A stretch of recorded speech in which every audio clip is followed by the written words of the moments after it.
Okay, do your intro thing.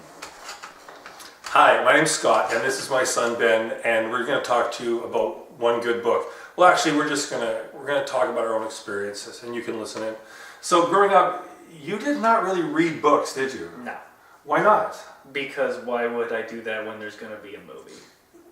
Whoa, hold on. What do you mean? Why?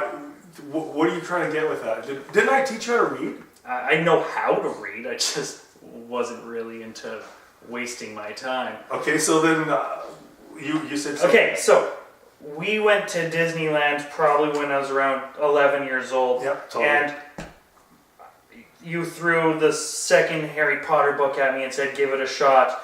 And I remember picking it up, and I got through the first chapter, and I might have been, my brother said, you know, they're coming out with the movies. And I said, well, they can tell me what happens, and tossed it aside. That might have actually been me that said that. You know, doesn't matter. Great parenting, totally. Yeah, well, okay, so then no reading. You went through high school, you didn't read in high school?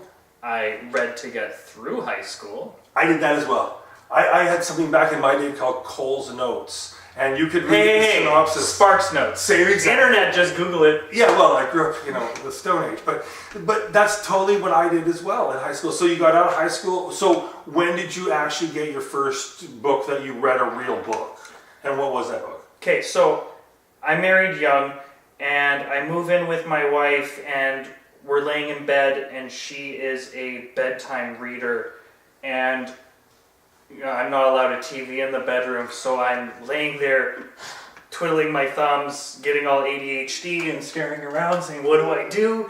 And she says, stop fidgeting, and I say, I'm bored, and then she hands me The Hunger Games. Oh, The Hunger Games. Before the movie came out.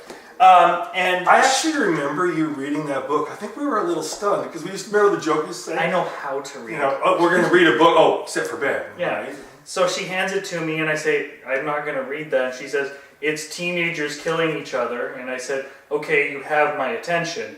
And in 3 days, it was done.